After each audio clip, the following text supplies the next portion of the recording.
Boiro acaba de inaugurar unha antiga vivenda de mestres, agora adaptada para acoller persoas e familias en situación de emerxencia social.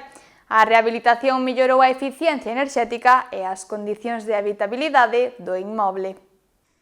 O Concello de Boiro dá pasos importantes na protección social.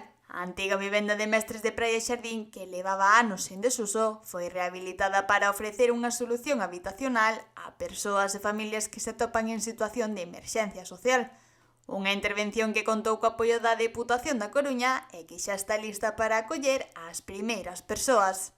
E, bueno, vai ter un uso social de venda de emerxencia, pois, bueno, unha necesidade que tiñamos en Boiro para casos moi concretos e, bueno, céntrico e que, bueno, e que nos vai dar ese servicio social que tanto necesitábamos.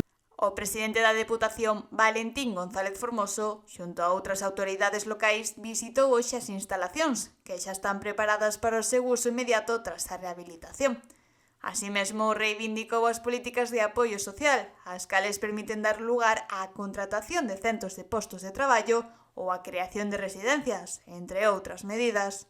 En este caso, investimos na rehabilitación dunha antiga escola que estaba en desuso e que agora vai ter un uso social xa non só para Boiro, senón para toda a comarca. Por lo tanto, agradecerlle ao Concello esa sensibilidade e, lóxicamente, anunciarlle que as nosas políticas de apoio social, que nos permiten contratar máis de 300 profesionais ao ano para apoiar aos concellos na protección social, ou destinar 400.000 horas de apoio ao servicio de axuda no fogar ainda non tendo competencias, ou crear residencias de maiores totalmente distintas ao modelo hospitalario que outros promoven, pois vai a continuar profundizando, intensificándose.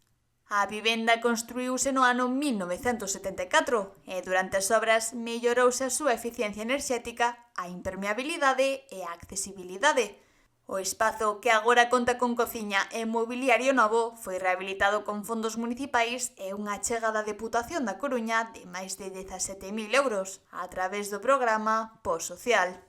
Creouse no ano 1974, antiguamente era a vivenda dos mestres, neste caso concreto era a vivenda do director do CIP Praia Xardín e que, bueno, acabamos de rehabilitar con fondos propios donde invertimos preto de 75.000 euros e tamén nos dou fondos para acabar o que é o interior, o amueblado interior. A Diputación, gracias a ese POS social que nos dá todos os anos, é un POS extraordinario e que se invertiron 17.600 euros. Esta vivenda en Boiro non só é un lugar de acollida, senón tamén un exemplo de compromiso local e provincial co benestar social. Con esta acción, a Deputación da Coruña e o Concello de Boiro dan un paso adiante no apoio ás persoas que máis o necesitan.